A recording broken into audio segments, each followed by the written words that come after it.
Entre les garages, nous réellement en retard, mais nous avons regardé ce que ça nous capable de faire. On a prié le Seigneur. Père Saint, notre Dieu Tout-Puissant, Papa nous qui plaît au ciel, dans le nom de Jésus, nous remercions et nous venons devant pour nous demander pardon pour péché nous. Nous remercions pour la vie éternelle, pour le choix que tu as fait de nous. Tu nous as élus dès avant la fondation du monde. Seigneur, nous avons été dans ton plan et c'est pourquoi, Seigneur, tu nous as accordé la vie éternelle. Merci pour cette vie, merci pour la protection et la sécurité. Merci, ô Dieu, pour le ministère que tu nous as confié. À chacun de nous qui aurait ou confié au ministère, Seigneur, pour nous travailler pour difficile ou pas, ou avec nous, c'est promesse qu'on fait nous. Voici, je suis avec vous tous les jours jusqu'à la fin du monde. Le Seigneur, parole, ça va nous assurant chaque fois nous sommes en difficulté. Chaque fois qu'il y a une épreuve, chaque fois, ô Dieu, il y a une tribulation, nous connaissons qu'on l'a. Et puisqu'on l'a, nous pas peur en rien parce qu'ils sont écoulés à la croix. Nous comptons sur vous, nous demandons, Seigneur, avec nous. Visitez-nous ce soir. Protégez-nous, cachez-nous, aidez-nous pour nous capables de faire chemin. Mathieu des garages, nous saluons, nous contents pour que nous soyons ensemble avec vous. Et pendant un moment ça, pour nous prier ensemble et pour nous parler de la parole de Dieu. Ce soir, qui ça nous parle? Nous parlons dans le ministère de Christ, il était des enseignements. Nous ne pouvons pas passer au silence aspect ça dans formation qu'on a fait sur la vie de Jésus.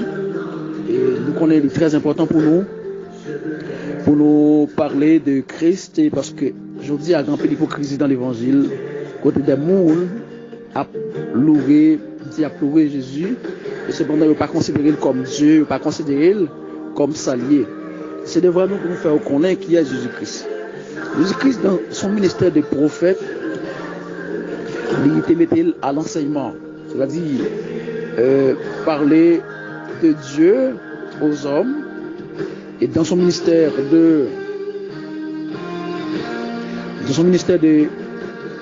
prêtre ou de sacerdoce, de sacrificateur, eh bien, il était intercédé pour nous auprès du Père.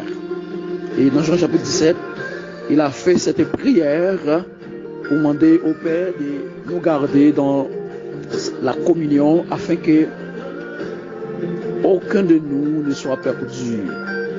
C'est pourquoi le Seigneur lui-même lui accomplit le ministère sacerdotal n'a prié pour nous pour que nous soyons capables de protéger. Je dis, c'est ça que fait nous dans l'évangile. Même les nous connaissons, nous tomber, mais cet esprit-là pour nous relever nous, parce qu'il te promet nous cet esprit-là, il dit, il ne pas quitter nous orphelins. Mais dans son ministère, Jésus est enseigné à propos du péché. Et en plus de nous, connaît qui c'est le péché. Il y a une définition que tout le monde connaît des péchés, c'est la violation ou la transgression des lois de Dieu, des commandements de Dieu.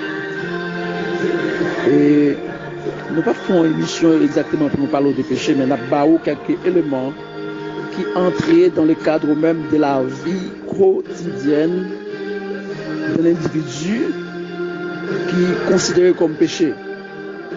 Et c'est pourquoi le Seigneur te mettait un peu l'accent sur ça.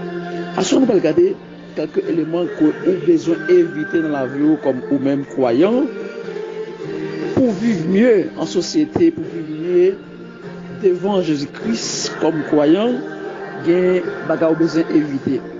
Nous connaissons, et pour nous autres qui chrétiens, chaque fois que nous faisons une erreur, nous considérons comme un péché.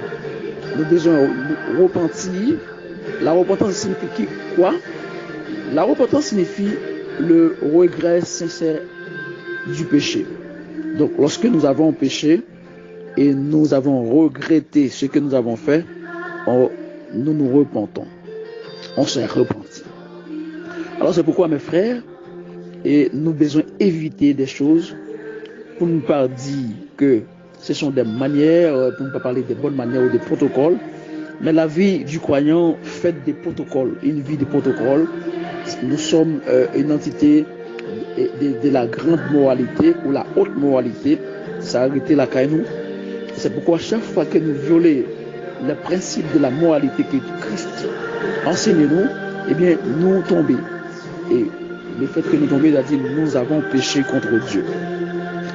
Dans Marc chapitre 11, versets 15 à 18, et nous voyons péché qui était pratiqué et que Jésus-Christ lui-même, il était prend contre-pied et il te prend des mesures pour corriger ça.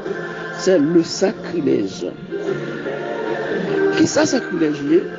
Bien, c'est lorsque vous entrez dans un lieu sacré, on lié sacré pour adoration, pour vénération, pour donner culte, pour rendre culte à une divinité, eh bien, ou entrer ou faire autre chose dans ce lieu.